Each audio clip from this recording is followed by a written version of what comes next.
Hey guys, Unreverse here, and today I'm coming back at you with another video.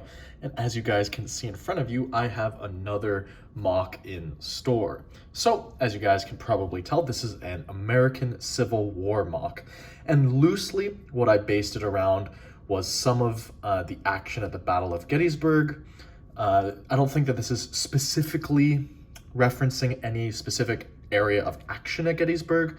I think that I kind of combined elements that you would have seen from Sickles' Corps around the peach orchard, and then also just, the kind of last stand of the Union Army all along, of course, the famous right angle. I think that you could probably guess that this little wall right here is kind of just an homage to that.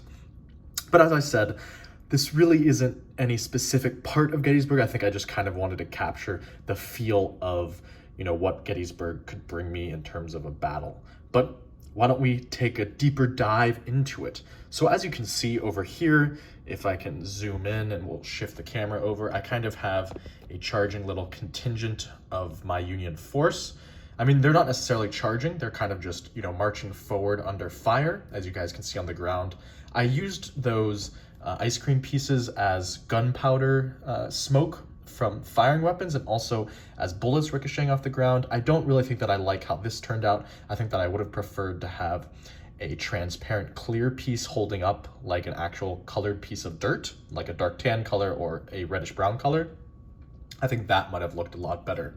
But, on both sides, we have someone leading the charge. On this side, we have I think that we have a sergeant on this side kind of helping direct the line of infantry, and then on this side we of course have their officer leading from the front with his sword and just leading the guys forward. If you look, I'll take it off the stand now, but if you look in the back, as you can see, we have my line of 4 guys right here firing off their rifled muskets, their Springfield muskets. I really like how the ice cream pieces actually look for this. As you can see right here, I added 2 to this guy on the far left, but the rest of them just have 1. I'm really pleased with just generally how this looks. I think it actually might be pretty cool to have a whole setup like a really long wall, maybe in a future mock, heading, the length of the mock, as you can see as I pan here. I think that it would be pretty cool to do something like that. Something else that you likely notice is I have a lot of casualties here, and I tried to, add a bunch of casualties because it was quite realistic in a lot of these frontal charges to take quite a high number of casualties, both on the Union and Confederate sides. So as you can see here, we have a couple guys who, went up and over the fence or the stone wall and didn't quite make it much further. They didn't make it very far.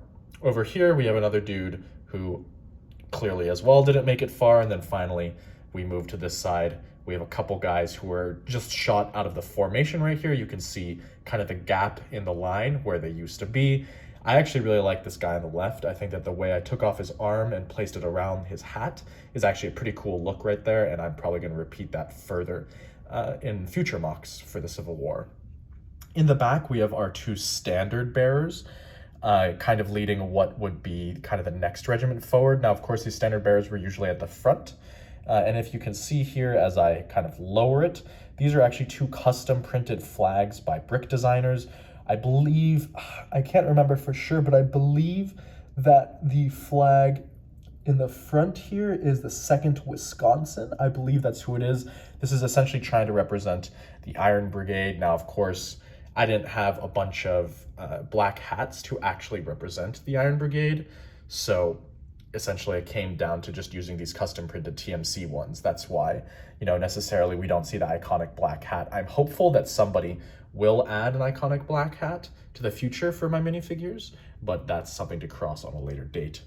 Now we go to the back. There's just a few more guys charging in, and then there's some bushes and some leaves over here. You see I used this similar technique for kind of this grassy bush plant in various places around the mock. I would have liked to put a tree in the back here where you see these bushes of leaves. I just didn't have the time nor the pieces to do it. I do have the pieces coming in to build a nice tree, so likely in my next Civil War mock, that'll be a feature of it.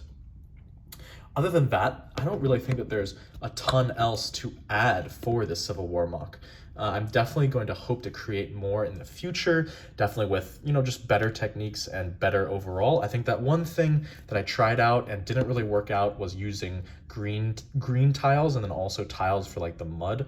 I think that I probably should have left only studs for the green and then used the tiles exclusively on the mud, maybe used like some wedge plates to add some variety, but I don't know. I don't really like how these green tiles look. You guys can let me know what you think of those, but I'm not the biggest fan.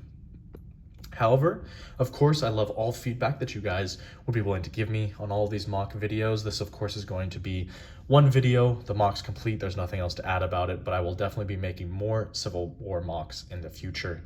As I said, you shouldn't be trying to get at me or, criticize me for some specific historical accuracy on this mock. As I said, this is kind of a combination of a bunch of elements that might have been seen at the Battle of Gettysburg, should I say. But anyways, I have nothing else to add. So as always, guys, like, comment, subscribe, do all the other stuff, and I'll catch you next time.